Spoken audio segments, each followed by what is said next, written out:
এটি ইন্টারমিডিয়েট বইয়ের সবচেয়ে কঠিন একটি ফ্লোচার্ট। ফ্লোচার্টটি unit 2 lesson 3 I have a dream topic থেকে নেওয়া হয়েছে।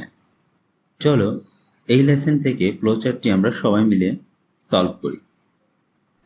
প্রথমে এক নজরে দেখে নেই এই লেসন থেকে সম্ভাব্য ফ্লোচার্টের কোয়েশ্চেনটি কি হতে পারে। এই হলো আমাদের কোয়েশ্চেন প্যাটার্ন। প্রথমে কোয়েশ্চেনটি দেওয়া থাকবে, ইনস্ট্রাকশনে বলা থাকবে কি করতে হবে। এরপর একটি প্যাসেজ দেওয়া থাকবে, প্যাসেজের নিচে ফ্লোচার্টের বক্সগুলো ধারাবাহিকভাবে দেওয়া থাকবে।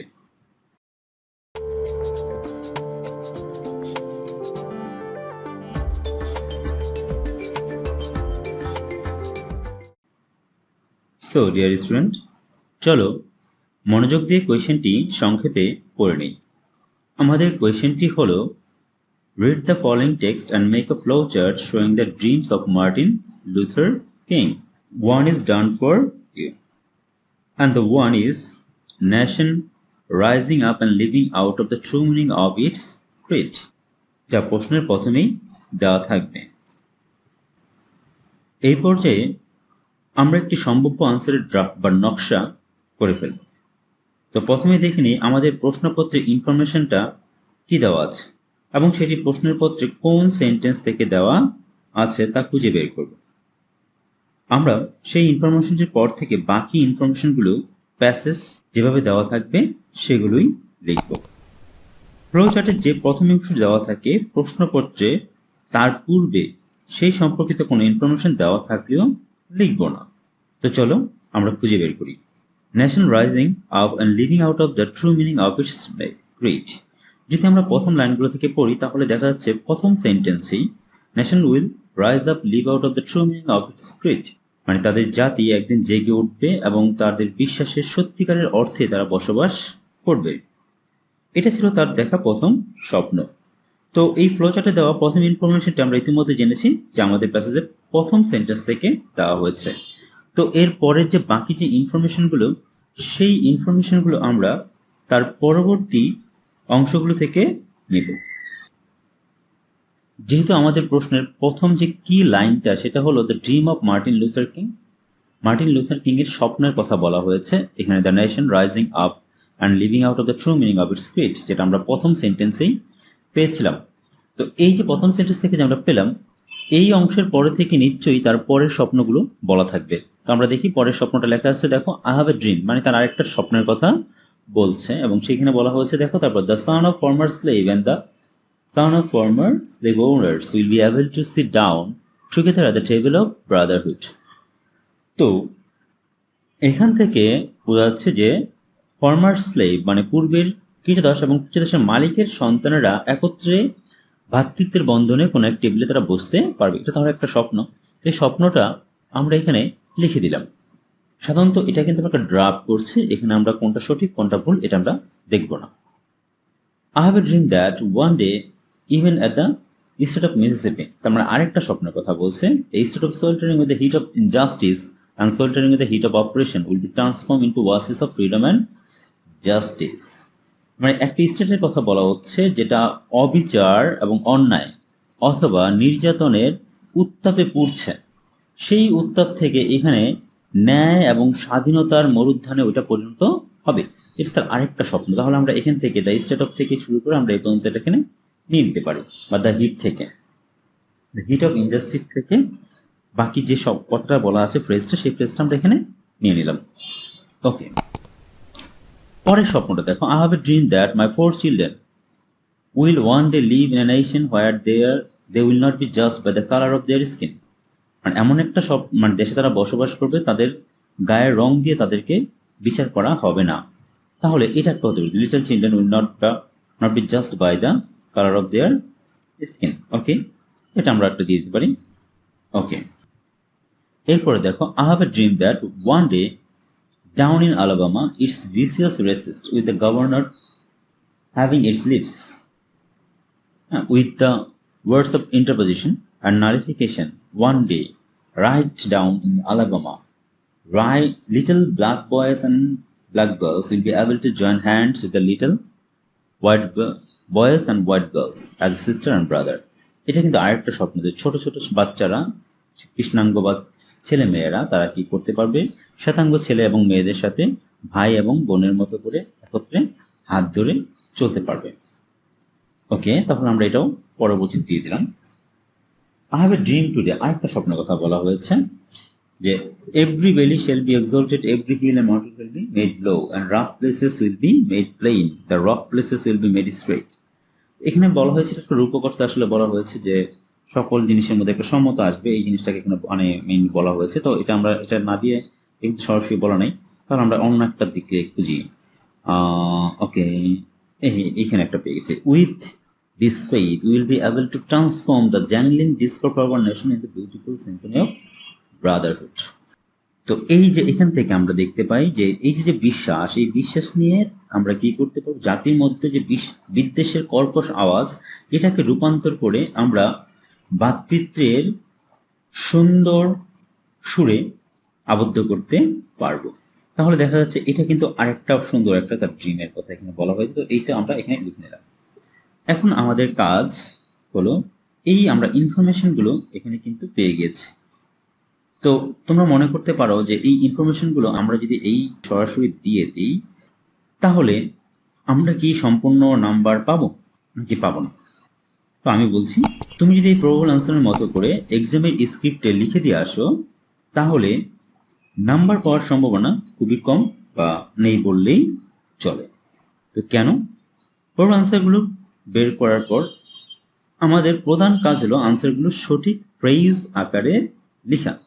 সেই ক্ষেত্রে আমাদের যা করতে হবে সেটা হলো এই যে এখানে যে প্রথম যে ফ্রেজটা দেওয়া আছে এই ফ্রেজটা আমাকে দেখতে হবে যে এটা কোন ফ্রেজ আকারে দেওয়া আছে। এটা কি নাউন ফ্রেজ, অ্যাডজেক্টিভ ফ্রেজ, নাকি অ্যাডভার্ব ফ্রেজ, নাকি নন ফাইনাইট ফ্রেজ, নাকি নন ফাইনাইট ফ্রেজের মধ্যে যেমন জিরান্ট ফ্রেজ হতে পারে, ইনফিনিটিভ ফ্রেজ হতে পারে, বা প্রেজেন্ট পার্টিসিপল ফ্রেজ বা past participle phrase, whatever it is.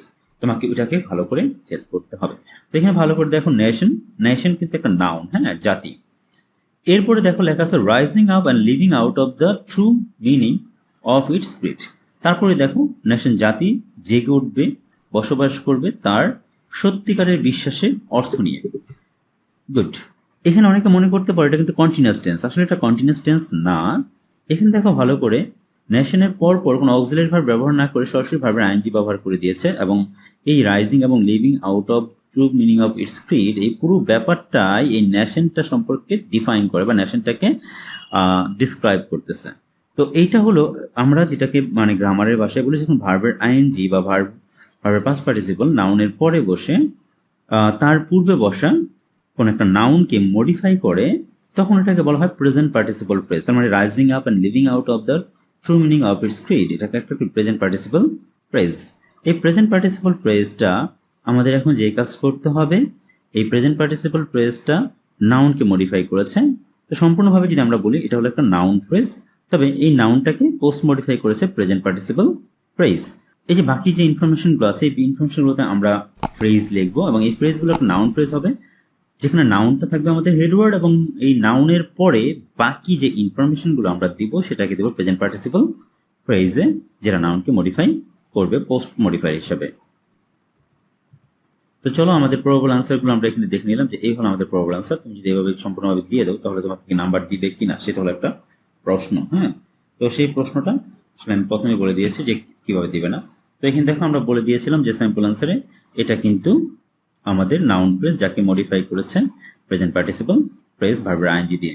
তো আমরা কি করতে পারি, the son of former slave and the son of former slave owner. তাহলে দেখো the son of former slave and slave owners এই দুটাকে দিয়ে আমরা, এটা আমাদের নাউন। তো এটাকে আমরা যদি করি এইভাবে, দেখো the son of former slave and slave owners, এখানে দেখো will be able to sit down. তো এটাকে আমরা যদি বলতে পারি, দেখো এটাকে প্রেজেন্ট পার্টিসিপল ফ্রেজ যদি বানাই তাহলে কি being able to, will be জায়গায় আমরা ক্লিক করি বিং, তারপর আমরা বলতে পারি দেখো being able to sit down together at the table of Brotherhood. তার মানে এটা দেখো প্রেজেন্ট পার্টিসিপল, এই বিং থেকে শুরু করে এই পর্যন্ত এটাকে একটা প্রেজেন্ট পার্টিসিপল ফ্রেজ হয়ে গেল। ওকে, যেটা আমার পূর্বের নাউন ফর্মার স্লেভ এবং স্লেভ ওনার্স এই দুইটাকে মডিফাই করছে। এরপর দেখো the heat of injustice and the heat of operation, এখানে দুইটা কথা, হিট অফ ইনজাস্টিস না অপারেশন, এটাকে কি ট্রান্সফর্ম করা। তাহলে এখানে এই জায়গাটায় কিন্তু আমরা বলতে পারি দেখো the heat of injustice and the operation, transforming, এই ট্রান্সফর্মটাকে আমরা যদি আইএনজি দিয়ে দিই তাহলে কিন্তু প্রেজেন্ট পার্টিসিপল ফ্রেজ একটা হয়ে যাচ্ছে। Transforming into verses of freedom of justice. এর পরবর্তী দেখো যে little children not be judged by the colour of skin. এখানে দেখো এখানে আমাদের নাউন হলো লিটল চিলড্রেন এবং এখানে জাস্ট, তাহলে আমরা লিখতে লিটল চিলড্রেন হ্যাঁ নট বিং জাস্ট, কি বলা যেতে পারে নট বিং জাস্ট, বিটাকে আমরা আইএনজি দিয়ে দিলে এটা একটু প্রেজেন্ট পার্টিসিপল ফ্রেজ হয়ে যাচ্ছে by the colour of their skin. Okay, এরপর ইনফরমেশন দেখো little black boys and black girls will be able to join hand with little boys and white girls as sister and brother. এখান থেকে দেখো এই পুরো ফ্রেজটাকে আমরা যে কাজটা করতে পারি, little black boys and girls, এই যে জয়েন্টটার জায়গায় আমরা কি বলতে পারি দেখো, joining hands with little white boy and girls as sister and brother. এখানে বারবার লিটল দেখার দরকার নেই, এটাকে একবার আমরা অ্যান্ড দিয়ে দিলাম। Be able to transform the jangling discord of our into beautiful symphony of brotherhood. এই পুরো ব্যাপারটাকে আমরা যে কাজ করতে পারি দেখো, এই এখানে আমার সাবজেক্ট নাউন হিসেবে যা জ্যাংলিং ডিসকর্ড, হ্যাঁ জ্যাংলিং ডিসকর্ড অফ নেশন, এই ব্যাপারটাকে আমরা প্রথমে নিয়েছি। এখান থেকে আমরা বলতে পারি ট্রান্সফর্মিং, কি বলতে পারি বলতে ট্রান্সফর্মিং, ট্রান্সফর্মটাকে পরে নিয়ে আসলাম transforming into beautiful symphony of brotherhood. তো দেখো প্রত্যেকটা ক্ষেত্রে কিন্তু আমরা যে কাজটা করে দিলাম, লক্ষ্য করে দেখো ট্রান্সফর্মিং ইন্টু এই যে বারবার প্রেজেন্ট পার্টিসিপল তার আগে নাউনটাকে করে দিলাম জয়নিং হ্যান্ডস উইথ, এটাকে তার আগে নাউনটা আমরা করে দিলাম যে লিটল ব্ল্যাক বয়েজ এবং গার্লসটাকে আমরা মডিফাই করে দিলাম। আবার দেখো বিং জাস্ট, এটা তাদেরকে লিটল চিলড্রেনকে জাস্ট করা যাবে না, নট বিং জাস্ট, এটাও কি করলাম এই প্রেজেন্ট পার্টিসিপল দিয়ে আমরা মডিফাই করে দিলাম নাউনটাকে। For the heat of injustice and operation, এই নাউনটাকে আমরা বললাম ট্রান্সফর্মিং দিয়ে। আবার দেখো the son of former slave and owners being able, এখানে এটাকে আমরা বিং এবল দিয়ে করে দিয়ে দিলাম। তো আশা করি সম্পূর্ণভাবে তোমরা এই বিষয়টাকে বুঝতে পেরেছ। তো এখন দেখো how to present the answer. Answer to the question number 2, এখানে আমরা লিখতে পারি যে a flowchart about the dreams of Martin Luther King has been given below. Okay, তো এই জায়গায় আমরা এখানে যে কাজটা করতে পারি এভাবে একদম পাশাপাশি করে পুরো আনসারটাকে লিখে দিতে পারি। অনেকে প্রশ্ন থাকতে পারে যে এখানে স্যার আমরা ক্যাপিটাল লেটার লিখবো নাকি স্মল লেটার লিখবো, এটা তোমরা অবশ্যই প্রশ্নের মধ্যে যেটা দেখবা সাধারণত আমরা স্মল লেটার দিয়ে করি, কিন্তু আমাদের যে প্রশ্নগুলো সাধারণত হয়ে থাকছে এর আগে সেগুলো ক্যাপিটাল লেটার দিয়ে আছে, তো সুতরাং কিন্তু ক্যাপিটাল লেটার ব্যবহার করতে পারবে, অসুবিধা নেই, তবে এখানে ফুল স্টপ ব্যবহার করা যাবে না। আবার আরেকভাবে পুরো অ্যান্সারটা করতে পারো, সেটা হলো এরকম ভাবে ধাপে ধাপে ধাপে ধাপে তুমি কি করতে পারো, নিচে নিচে আনসারগুলোকে দিয়ে দিতে পারো। মোট তোমাকে 6টা আনসার দিতে হবে এবং এই 6টা আনসার দিলে আমরা আমাদের কাঙ্ক্ষিত নাম্বারটা পেয়ে যাব। তো আজকের লেসনটি এই পর্যন্তই ডিয়ার স্টুডেন্ট।